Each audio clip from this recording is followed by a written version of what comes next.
Hello, this is the Christmas Slab.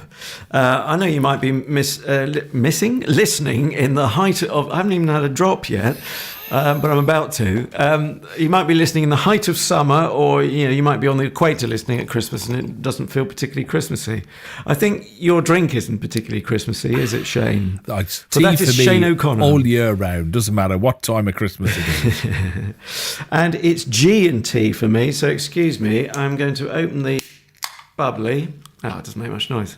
Can you hear any fizz? No. Give me another one. We'll put the sound effects in afterwards. Yeah, we'll do that afterwards. So that's the tonic. I'm adding the tonic. I know it doesn't mean much to you, but it means a heck of a lot to me. I'm not much of a drinker, but, when people say he likes a drink, that's usually a euphemism, or is it a euphonium? No, it's a euphemism for he drinks a heck of a lot. Yeah. But when I say I like a drink, I like a drink. And I love G&T. So cheers, my dears, Shane. Cheers to your good Alf. I've never really gotten into gin. I know people who swear by it. I know people who swear at it. I know people who swear when they've had some of it. I know people who drink it, stand in the garden and swear. There's some... Mate, I went on a tour recently. We will get on with the Slab in a moment and review Hancock's half-hour Christmas club. But there's a tour you can do of a gin distillery locally, while I can still pronounce distillery without tripping up. And I would recommend... You struggled on locally, let's be honest. I did. I got halfway through. I thought, you see, I'm going. Yeah. But that's because I drink so little. It takes so little drink to completely floor me. But anyway, I recommend the gin distillery tour.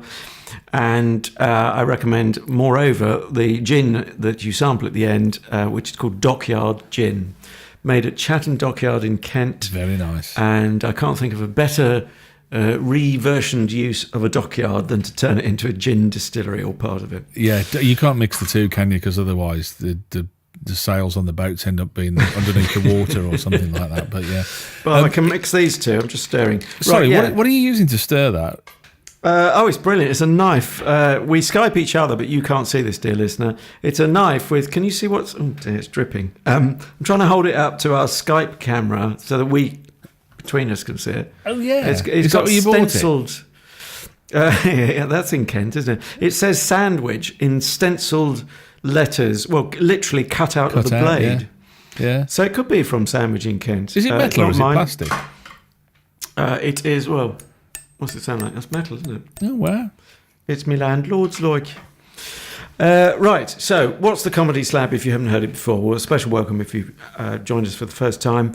I'm Adrian Lacey in the Deep South in Kent. He is in the West Midlands. He's Shane O'Connor. And each week we put a different comedy on the slab to dissect and make of it what we will. Give it a star rating at the end. And you are, of course, free to do the same at home or on the move, wherever you are. Bit different as we're doing this in Christmas week. We thought a little Christmas present for each other rather than alternating as we normally do. He chooses the homework for the following week and then it's me and so on and so forth. You're more of the Hancock aficionado than I am, but I'm very sympathetic to it. I just don't know nearly as much about Hancock as you do. So let's call it a joint gift, darling, to each other on our date night or date morning, date afternoon. I don't. You build me up there a bit too much. I don't know that much about Hancock. Well, I know bits and pieces. I think but you know more than you perhaps acknowledge. I'm just really, really keen on the whole thing. On the writing, on the actors, yeah. I'm a big fan. Maybe that's what it is. Perhaps I'm a bigger fan of Hancock than you are. Maybe I don't know. Yeah, but I'm being won over. Actually, I'm more won over each time I hear him by the writing, the quality of the writing. We'll get to that in a mo. And you've got a lovely name drop you can do there. I should just say, if you've never heard Hancock before, we've got 3 clips for you to enjoy, or in any case, we've still got 3 clips to enjoy of this particular edition. I've gone. But I struggle at the best of times, completely stone cold sober, so there's not really any difference. What I was going to say, Galton and Simpson, the writers, you have interviewed, sadly, but they're both passed now, but you've interviewed... Alan Simpson I interviewed, something. Yeah. It was... do you know, I was just thinking about that the other day, because you're right, we lost Ray Galton this year, didn't we? This year, yeah. And I vividly remember I was working in Pebble Mill at the time in Birmingham, and I vividly remember I never met Alan. It was down the line interview, but I managed to. He was doing a load of interviews, and I managed to sort of grab onto the tailcoats and get myself a slot of these interviews. And I remember being really excited, and very rarely did you think, "Oh, I'm going to talk to so and so," and I'm really excited. I mean, I was really, butterflies in the stomach. Oh, this is fantastic! I can't wait to have this conversation. And very often you'll do that kind of thing, and you'll kind of come away and think, "Oh, that was difficult." In fact, I remember a similar situation. Do you know Martin Shaw from the Professionals? And Judge John Deed, I think he also did as well. Right, no, not really up on it. Lovely guy, but notoriously difficult to interview, people had said. And I remember interviewing him, only to find out that we grew up about half a mile from each other. So you hit it off instantly. And yeah, it was a wonderful interview, and I got fun memories of that as well. So you kind of go into these things with sort of like, trepidation or preconceived ideas. You think, I hope they're going to be okay. They aren't always, but he turned out to be a lovely guy as well, and it was a highlight for me. It really was. Alan Simpson, he worked with so many great, not just Hancock. I mean, if you look at the list of people that wanted to work with Galton and Simpson, I mean, it was quite a long and illustrious list, wasn't it? Really, but yeah, and to saying about the writing, this goes back to we were just asking at the end of the last podcast when this was, and I looked it up. 1959 was the first broadcast of this, and you kind of think, I mean, that's as old as my brother. So that's what nearly 60 years, isn't it? It's a tidy one, yeah. We're just on the threshold next of year, 2019. So yeah, 60 years old, and you think, what are we writing today? And I'm sure there will be stuff, but what are we writing today that's going to last 60 years? Well, I don't know whether now is the time to say it, but since we reviewed Zapped last week, and my complaint was it was so complicated, I think the writers of Zapped, bless them, should sit down, go back to basics and listen to Hancock, listen to this. I mean, I can't wait till we get onto the door knocking sequence.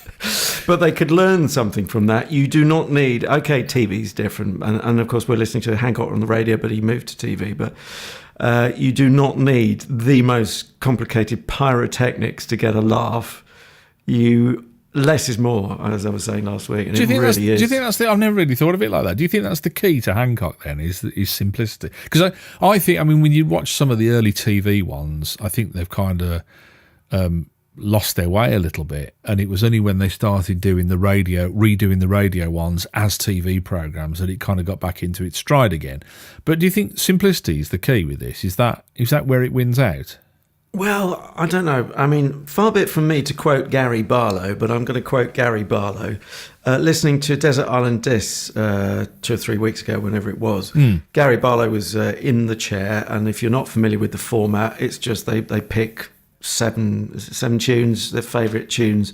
Obviously, he's a musician, so he had a particular angle on music.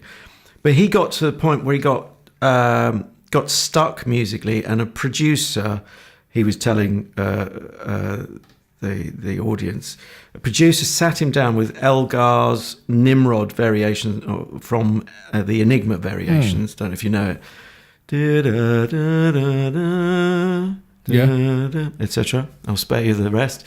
And the producer said to him, right, I'm going to play you this tune. Didn't know what it was before he played it. Gary wouldn't have known what it was. And he said, I'm going to ask you, Gary, afterwards, what you think is the key thing about this, why it works. And sure enough, the answer was simplicity. Very straightforward tune. I mean, loads of textures and complexity added on top, but at heart, it was a rollicking good tune. And Gary realised then he needed to go back to basics and just write good tunes. Didn't do his career any harm. No. So, yeah, that's how I feel. And, yeah, that's where this scores for me. I'm not saying that's the only reason it works. I mean, Hancock is a fine actor. Did he do much or any straight stuff, either before or after? He did. Do you know? There's a wonderful interview. I can't think what the program was called. Oh, it's really annoying me now. It's like a one-to-one interview where you... Face to face with John Freeman. That's brilliant. Dear listener, Google that YouTube. That's a must. It's a fascinating watch, isn't it? Really, that's a good insight into the psyche of the man himself. But in terms of straight acting, I'm trying to think. Actually, I mean, he did The Rebel, which was a movie, which I wouldn't say you'd call it straight acting, but it wasn't his Hancock persona, as we know and love him. But yeah, I think, I mean, he's such a hugely complex guy, isn't he? When you start to look at him being interviewed and the way he thinks about his audience and the way he thinks about himself, you realise, and for those of you who don't know, he actually ended his own life. Yeah, terribly so. Yeah, whilst out in Australia, and he was obviously haunted by a number of demons, but I don't think straight acting would have done him any good. I don't think it would have been the cathartic process that he would have needed. I think he needed that. I mean, they used to say, Kenneth Williams used to say, didn't he, that Hancock would. In fact, I think Alan Simpson said this to me. He would get rid of people if he thought they were more popular than he was on his show. Eventually, he'd only got himself to get rid of. And also, that would include the fine writing duo that is Galton and Simpson. He ended up bizarrely thinking he could write better than them. Yeah. And the contrast there for me is with Eric Morecambe of, obviously, Morecambe and Wise. Obviously, for our generation, I do hope the younger generation are keeping up with them on YouTube or wherever. But Eric Morecambe, in a documentary, it's an off-shown clip, talks about their writer who really made them, Eddie Braben, Liverpudlian, who'd written for Ken Dodd and so on, and been a market stall holder, I think, before that. Yeah. Eric Morecambe was honest enough to say, we wish we could write like Eddie, but we can't. Yeah. I mean, absolutely straight, no pretense that we're not bad or we're choosing not to. It's just we can't do it. Because they'd had two writers before that, hadn't they? Sid and Dick. Yes, and it hadn't worked for them at all. I mean, it didn't. It just wasn't gelling for them at all. Really, it's what in the last episode when we were talking Zapped, and I said to you, no, sorry, not Zapped, Jeff Norcott, the episode before that. Yeah, and I said I'd like to see him teamed up with different writers to try him out to see what. I must admit, I'm a bit of an old-fashioned one like that. Maybe that's where I got the idea that I think it works better if you have a performer who concentrates on the performance and delivery, and writers, and it's an amalgam of those two or three people. Yeah, and they have to have a strong friendship and bond, as well as a professional relationship. Yes, definitely. And Eddie Braben, sorry, we will get on to clip number 1 in a mo, and I'm hoping you'll get us into it because I've forgotten, frankly, how we get into it, but.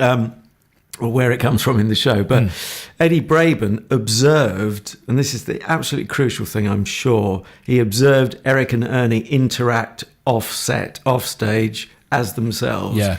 And he noticed a lot of warmth between them because they were friends. I mean, they've been treading the boards for years before Eddie was tasked with writing for them.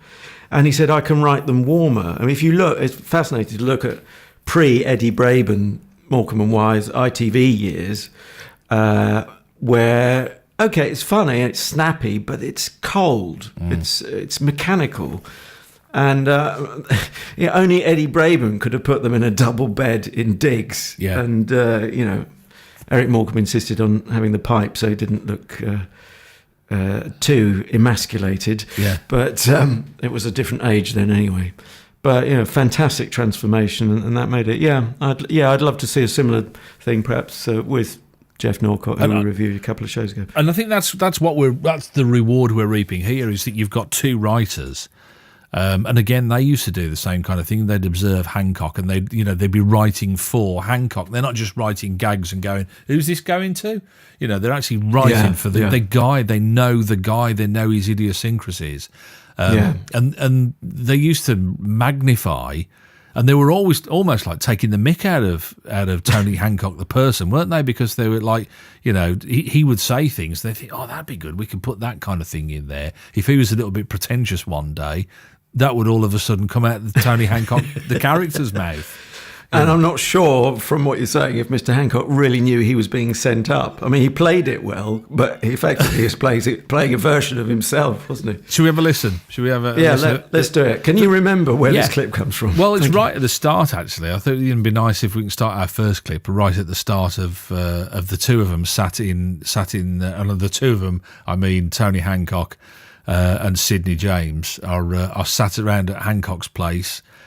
We know it's around Christmas because that's the episode, the Christmas Club, and as is usual with these two, they've kind of got a love-hate relationship. Even though it's Christmas, Sid is still in a kind of inquisitive, or should I say, an inquisitor mood.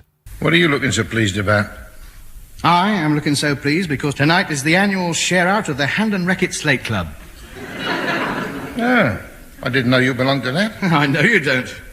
You don't think I was going to tell you, do you? You'd have had it all out by Easter. Now, mate, this year I'm making sure we have the necessary finance to provide a Christmas fare befitting a gourmet of my capacity. We're not having a repetition of last year. 3 and 6 between us. Well, we managed a Christmas dinner out of it. A Christmas dinner, he says. Turkey, feet and chips. And I compare that to the splendour and elegance of the Christmases of my childhood at Hancock Towers.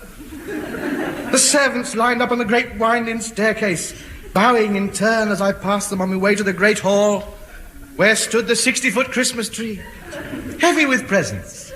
The whole family seated round the 40-foot-long refectory table. My father at the door, passing out sovereigns to all the gardeners and the skivvies, the butler supervising the serving of the dinner, lifting up the huge silver tureen, and there underneath it, lo and behold, Turkey feet and chips. The idea of turkey feet, I mean, that is just a beautiful punchline. It's so evocative, isn't it? Do you know what I mean? It's like, what's the worst part of it, the least appetising part of a turkey that you could still have? You know. Oh, and it'd be so chewy, wouldn't it? Sucking on a toenail. I read a review actually, like a just somebody. I think it was reviewing it on iTunes because it's available on iTunes. Somebody had just put turkey feet and chips. I just thought it was just awesome, brilliant. They bounce off each other beautifully, don't they? Yeah. I mean, I'd forgotten how good Sid James could be. I came across him when he was, as it turned out, towards the end of his career in the 70s. Was he Blessed His House? Blessed His House, yeah. Yeah, there's a thing. Gosh. Yeah. Which was I was going to say beneath him, but that kind of belittles the rest of the cast who, don't deserve that. But not beneath him, but he wasn't playing to his maximum potential, was he? Really, with that. Oh, it's so long ago. I mean, it would be amazing to see it now, and it's like watching Social History now. If you look at something from that era, it's on YouTube. Oh, better do that, haven't I? Yeah. The only trouble is you don't get anything else done, do you? Because you spend all your time watching stuff on YouTube. Yeah, as you say, you start off looking for the vet's opening times and end up seeing how a guitar's made. You said that in a previous Slab.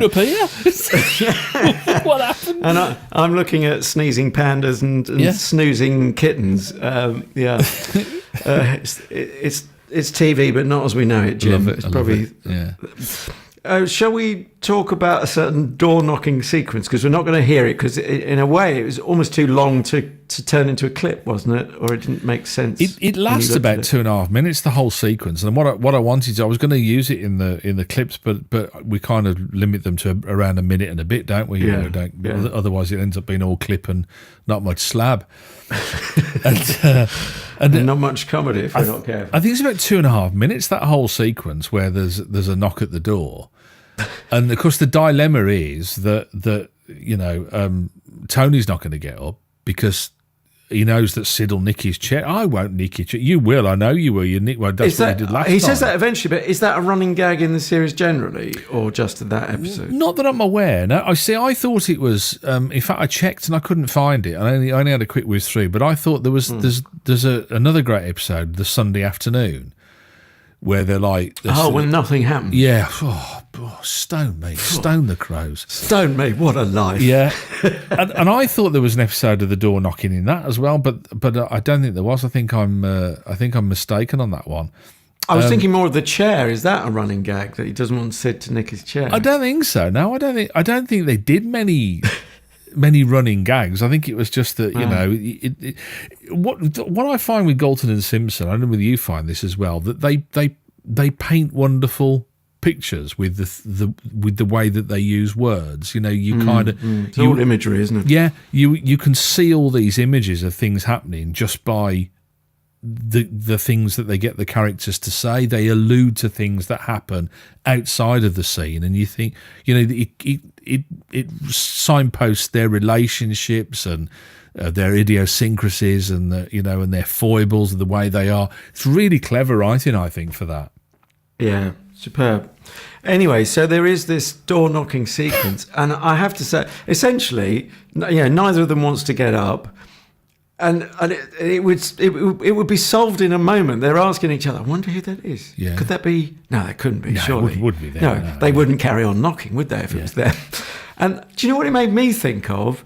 And this is the genius of Galton Simpson. And they must have studied heavier theatre as well as knowing their comedy.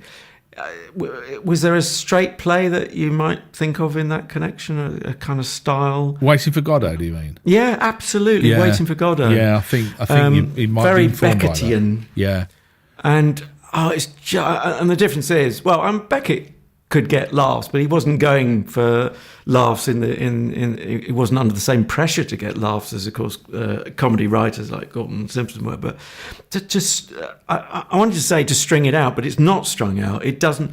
2.5 minutes. I couldn't have put a time on it. It's almost timeless. But the pacing of it, and you imagine what that would have looked like on the page, though. Two people, door knock. Who's that? Oh, I don't know. Why don't you get it? Yeah. Pause. Is it so? You wouldn't think there'd be laugh after laugh after laugh. It's also a testament to the performances. Its delivery is in the mix as well, isn't it? Yeah, yeah, right, absolutely. Yeah. It's interesting because they're both well-read guys, weren't they, Galton and Simpson? There's no question. Do you know how they met? You ever heard the story about how they? I've possibly heard, but I've forgotten. We've got tuberculosis to thank for. Oh yes, they were in some sort of a recovery place. Yeah, they were. What they used to call it, convalescing, didn't they? At the time, they were in a convalescent home, and they kind of met, and then they got talking, and that's how they kind of got writing with each other. But yeah, they were both well read and clever guys. I think you're right. I think it's more than a tip of the hat, isn't it, to Beckett and to Waiting for Godot. But it's just. As you say, that it's the layers within that. It's like there's a really heavy-handed knock, and he says, God, it's a theatrical knock, isn't it? And he says, it sounds like Mrs. So and so, and then there's like a bit of a pause, and then you hear an even heavier knock on the door, and then whoever it is, Sid or Tony, says, "Yeah, it does sound like her, doesn't it?" You're expecting to go answer the flipping door. Yeah, come on, it's too heavy-handed. But and again, it's that imagery, isn't it? You imagine this huge woman knocking the door on the other side and nearly battering it in. It's so clever. So, I have to say, it's a really professional knock. Because normally you would get. I don't mean to be dismissive, but a production underling to do something like that, or the doorbells or whatever. Yeah. In those days, you would have done, because it would have all been separate from the sound booth, I think. But it's a performance in its own right, this door knock, isn't it? Yeah, I think I wouldn't be surprised if it wasn't Alan Simpson. He loved to be in it. He's played postman and various, so he'll have one or two lines. Is he like a Hitchcockian figure? Tell you who did it, and we were talking about the Walshes a few episodes ago. Graham Linehan's a bit like that. He liked to appear. He writes himself in for little parts. Yeah, he'll have a little, couple of lines or whatever. But his writing partner didn't. Very similar to Galton and Simpson, quite interestingly. So I wouldn't be surprised if it wasn't him that did that. But you're right, it was somebody who'd fully bought into the. To the performance, wasn't it? Really interesting. This series, I was reading, this series, series 6 of the radio productions. they started for some reason on that series for getting a lot of guest performers in, which is why, and it's quite unusual. Kenneth Williams is quite conspicuous by his absence, isn't he? Bill Kerr's not in it. Hattie Jakes isn't in it. They started getting guest performers in to do stuff with them as well. I think Warren Mitchell did a couple with them. Did he? Wow. Yeah, in his younger days. But who became Alf Garnett, of course, under the pen of Galton and Simpson, is it not? Was Alf Garnett Galton and Simpson, or was it? I'm going to look silly if I get that wrong. You keep talking. Are you going to look it up? Provide a distraction. Yeah. I got one of the things I wanted to say. And you were saying about the writing and writing so many gags. One of the things I noticed was that they would write a gag and then write another gag straight after it. There's one part where Tony's saying, "Oh, he's been putting so much money aside every time he has a drink in the pub," and Sid quips to him. He said, "Oh, you must have 150 knicker by now." And Tony says, he said, "Are you insinuating I'm a drunkard?" And it isn't until the 150 knicker doesn't get a laugh, but the are you insinuating I'm a drunkard gets a laugh. It's like a belt and braces, isn't it, for putting the gags in there? Yes, I was surprised. I mean, very few of their gags, because of the quality of the writing and the performances, as we're saying, very few of them die. But I was surprised.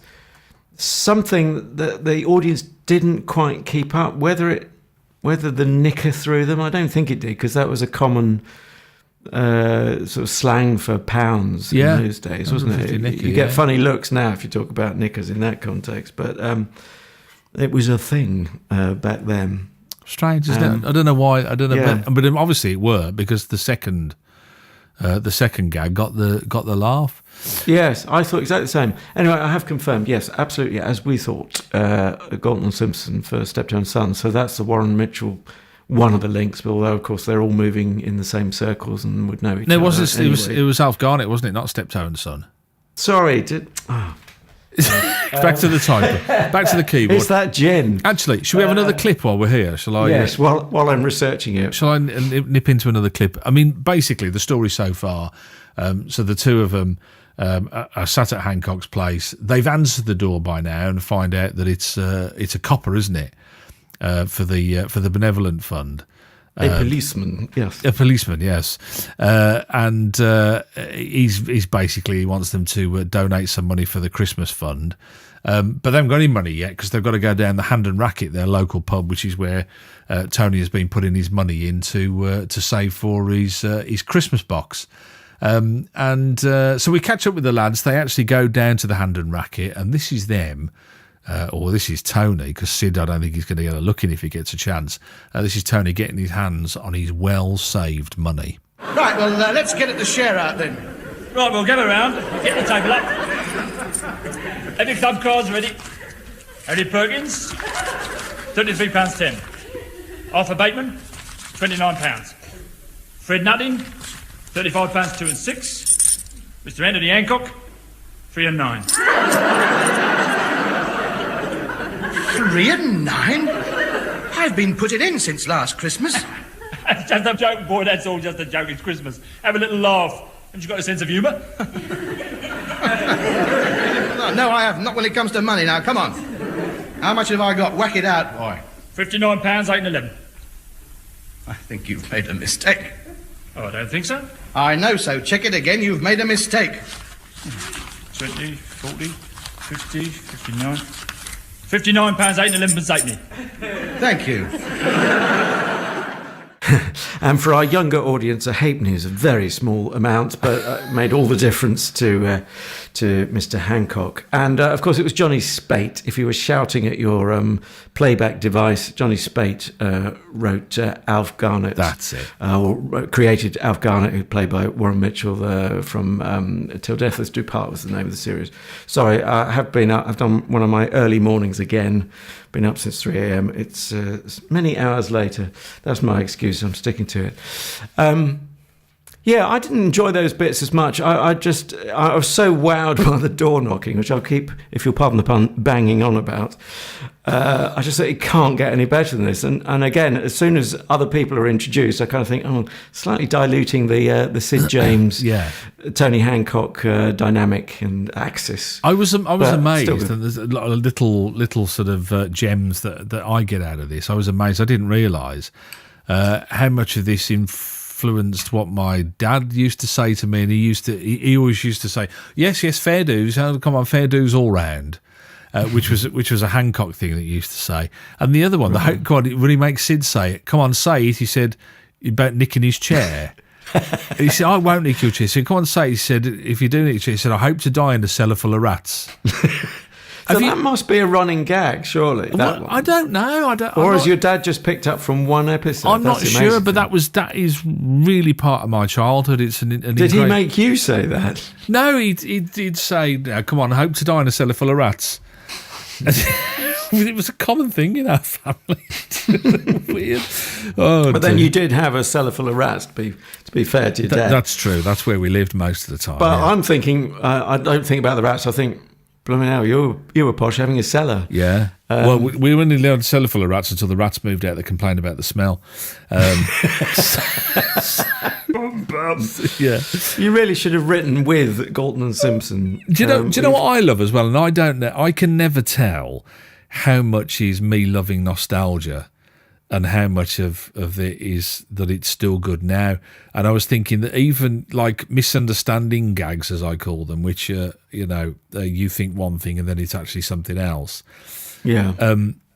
Which are not the most complex and convoluted type of gags, but even the one where the policeman comes to the door and he said about, or we're collecting for the Police Benevolent Fund or something. I'm here about the Police Benevolent Fund, and Tony says, "Oh, great! I didn't know we qualified." It's because of his pomposity and his arrogance and his self-importance that those gags work to me on another level. Does that, or do you just see that as a very simple throwaway? Well, I didn't see it coming, so maybe I'm a bit simple. So I laughed out loud, I think, at that stage when I'd calmed down from the door knocking. It's a very, as you say, it's not the most sophisticated gag, but maybe I'm not the most sophisticated listener. I just loved it. But a comedy is a lot of turning things around, isn't it? Yeah. Just flipping them over. For instance, I heard recently that I can't even remember what the show was, but someone said, yes, I drink my own urine. It makes my asparagus taste awful. It's straightforward flipping something over. I've slightly cleaned it up for the slab. That is clever. And it works. It gets a big guffaw. Yeah. And that is simplicity, isn't it? Yeah, There's nothing else going on other than just turning it around. You've got, like I say, you've got his. I mean, and I don't know whether I'd imagined this or whether this was true or not, but the fact that Hancock is so miserly is there was a suggestion that the real life Tony Hancock was very financially careful, shall we say? and so it wasn't a million miles away, but whether he actually saw that he was like that, I don't know. And the Sid James character, he's a real wide boy, almost on the wrong side of the law all the while. In fact, at one stage, he says about the police, because he come and talk to the policeman, Sid. He said, "What for?" He said, "They never believe my statements." And that creates a great off-stage complexity, doesn't it, that you can fill in with your head. And I don't know whether it was Galton and Simpson looking at Sid James, who created a back, because he was a hairdresser from South Africa, wasn't he? But he created this story where he worked in the diamond mines and. He kind of, but he does look like, if I may say so, he does look like a dodgy barrow boy from some angles. James. Yeah. But he kind of, and I wonder whether they were kind of playing with everybody when they were doing it, and sort of saying, right, okay, what do we think of the character of this person, and like Hattie Jakes, you don't hear in this episode, but played a character called Griselda Pugh. And the character fitted what Hattie Jakes looked like. You know, kind of matronly and bossy, and you know, people were a bit frightened of, but the guys were a bit, matron. yeah, they were a bit frightened of a sort of thing. And I don't know. Yeah. I just wonder whether that's you know, it's great inspiration. Is it the character that you think they are, rather than the person that they are? But yeah, well, but at the heart of it, you can't help feeling there is a lot of truth, which is why it works. Yeah. But yeah, they are monkeying with us, and they're probably monkeying with the actors, as you say, and pulling the wool over everyone's eyes. The amazing thing, the great thing, the reason you were able to interview Mr. Simpson in, how many years ago was that now you interviewed him? Oh, gosh, I don't know, about 12, 13 years ago, something like that. Right. But when you think we're talking about a show from 1959... Yeah. Just how young they were when they were writing this stuff, and hence, you know, how talented at that age, precocious talent, in their 20s. Yeah. And we were so lucky, therefore, to have them for so long. I mean, even in the last 5 years, they were still contributing to documentaries about comedy, and the two of them sitting side by side, they must have, been... One hopes the best of pals. You do wonder where they got the. I mean, you mentioned Beckett and Waiting for Godot earlier, and were saying about how well read they were. And at one stage, I think they were in the pub, weren't they? And Hancock says to Sid, "Come on, Sidney, let's leave these Hogarthian grotesques." and you think, where the hell did they get that from? Yeah. But then that's, again, a visual image through words, isn't it? If you know the Hogarth picture, the gin, mother's ruin or whatever. But for Hancock to say it, you don't go, well, that's ridiculous, he wouldn't say that. You fully expect him to say that. You believe he would say that. Yeah. Yes. Because of his pomposity and all that. Because he's up himself. Yeah. There's a lovely scene as well where Sid corpses, didn't it? And they have. Where he's singing something. We wish you a Merry Christmas. No, tidings of comfort and joy. And Hancock says to him, "You could have at least learnt the tune." But Hancock starts to go, doesn't he? Which I hadn't heard before. It's a lovely moment. I'm glad they kept it in. I don't know. In 1959, they would have had recording technology, but whether it went out live, you don't happen to know, do you? I would best guess that they would just record it as live, wouldn't they? I think we've had this conversation before about the cackling woman. Do you remember that? Yeah. And they kind of just carried on. It was the coughing people in the audience that got me. It made me think Britain was an even unhealthier nation. Winters were colder. That was the Christmas Club. I'm guessing it was recorded in the latter part of the year. No, it doesn't always follow, but one person coughs. It sounds like they're up on stage. It's virtually mic'd up at the distance you and I are talking to our respective microphones. Yeah. And then someone else thinks, oh, that's all right to cough. They did it. And they coughed. Yeah. And it's the only upside of that is, right, I believe there are real human beings in the audience in real time watching this. And you can forgive it, I think. Don't you think that was the audience were part of it in a way, not in a sense of participation, but were part of it. And by that I mean there was a great stage show of Round the Horn, which sadly I never got to see. Did you get to see that? Did you see in recent years a sort of revival thing? Yeah, or not revival, they were frighteningly the guy who played Kenneth Williams was just so like Kenneth Williams. The guy who played Ken Horn was just so like him, but they did it on stage like they would have recorded it. So they kind of walked up to the microphone and they had a sound engineer in the booth at the back, sort of thing. And to me, that's like a kind of a moment in aspic now. That's and as you say, the cough in the audience, the people, they were part of it, and you imagine the room. That's how I visualize it. I think when I listen to that now.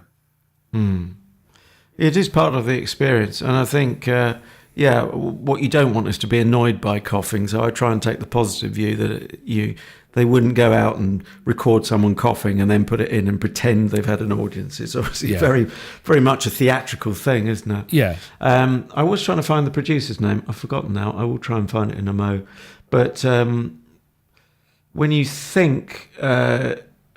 I mean, there are lots of references that make you realise how much poorer Britain was then. 1959, that's not so long after the war, is it? And certainly not so long after rationing and the post-war slump, 51 to 53 or something.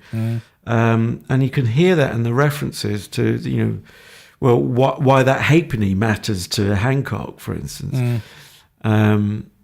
I think it's probably high time for another clip. I was going to say, how Britain's changed as well. You were just saying about coughing. I mean, don't forget smog.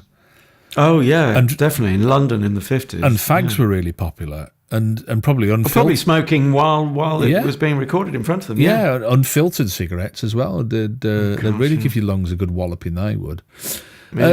Yeah. Well, all right, final clip then.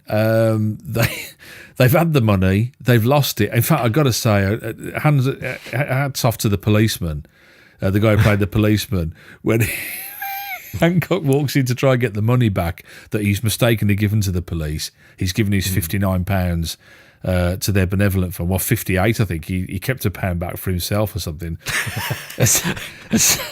So he walks into the police station, and the first thing the policeman said, he says, "Good day, constable." He says, "You're not having it back." He didn't have a conversation with him. He knew exactly what it was. But they end up just ruining their whole Christmas, don't they, really? They lose all of the money to the police. They're not giving them back. So basically it means that Sid and Tony are starving. It just shows you it doesn't matter how intellectual you are, there's no limit to what you'll do when your ribs are rattling. When I think of that feast we had last year, turkey's feet and chips. We didn't realise how lucky we were. All right, never mind, boy. Let's pull a cracker. Oh, don't be so childish. But it might be a jelly bean in it or something. That's true, yes. All right. I'm weak. You'll have to pull hard. Ready? Pull. Just my luck, he gets the end with the hat in it. Oh, look. What? A little pair of scales. Don't laugh, mate, don't laugh. In a couple of days' time, we'll be able to stand on them without moving it. It's that copper checking up again. We're all right, go away. Can't be him. He goes away when we yell out. Of course it's him. He's trying to have a game with us. I'll have something to say to him. Now, listen, you, if you do that again, I'll pull your helmet right down over your ears. Oh, hello, Vicar. And that's another thing you notice. Authority figures, we've gone from police to vicars, much more trust placed in them. It's a different society. And so it's a social document again, isn't it? Yeah. The really sad thing is that's where, to me, that's where Kenneth Williams would have played a great part, because he did in previous episodes, in other episodes, he played the vicar. For Hancock. So yeah, I don't know why he wasn't in this particular one, but yeah. This vicar, has got the weakest line, and I wonder if you can remember. Were you going to pick up on that? No, go on. You say it. Hancock says to him, "Are you taking the mickey?" And he said, "I don't think Mickey was there," or something like that. Yeah.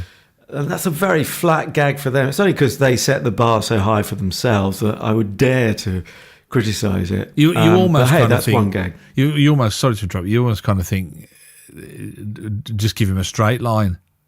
Give him a feed line for Hancock. Don't give him anything that's, as weak as that. I know what you mean. I never really picked up on it in that sense, but now you mention it, I do. I've got to mention the music. One of the things. And, it's almost the hairs on the back of my neck stand up when you hear the... But the music, then they use music as a staging post quite a lot in Hancock, the radio stuff as well. That would have been played live as well, wouldn't it? Would it have been played live at the time? 1959, it could have been. I mean, if you listen to early Goon shows, they say, "And now let's go to so-and-so," you probably know the name of the band leader or whoever, and you can hear the band playing and you can hear the acoustic, and I'm pretty satisfied that's happening in real time in those early shows. I'm not 100% sure here. It didn't sound like it was spilling in the way sound can spill, and when you fade up one mic for the band, you open up a whole. Sorry, this is getting a bit techie as an old soundboard, but Yeah. you can hear those things going on. That's why if you think of like a Dusty Springfield pop song from the 60s, you get this fantastic openness on the drums because everyone's playing in real time and the drum mics are picking up everyone. So you get this glorious open sound, or like the wall of sound and so on. I didn't pick that up so much, but do you think there's a bit of a sideswipe again at Hancock, isn't there, because of his, shall we say, corpulence? Isn't the tuba Hancock, and Mr. Hancock's quite a chubby gentleman? Yeah, I'd never really thought of it like that, but yeah, I guess, yeah. Because it makes me think of another comedy reference. What was the show that was forever cutting away to the hippopotamus representing the mother-in-law? Oh, is that Leonard Rossiter? The Reggie Perrin, wasn't it? Reggie Perrin. The Life and Times of It's Reggie that sort of Perrin. thing. Yeah. So I hear the tuba as a kind of musical hippopotamus. Yeah. It's that time again, isn't it? I'm just looking at we're having so much fun with our Christmas episode of the Comedy Slab with the Christmas Club. We're kind of in danger of running out into the New Year episode. Yes. Verbose as ever. Yeah. Shall I just do a quick one and give you the star rating for this one? I've got to just say as well, very quickly, it ruins it a bit for me. It does a lot of overacting in hospital, doesn't it, at the end? Oh, Hancock's overacting. Yeah, I don't know what that's all. I don't know why he's playing that so big. I didn't feel that. I thought the Doctor fell a bit flat for me, but then again, he's a sort of straight man too, the funny man. Yeah, I guess. I thought it was like, I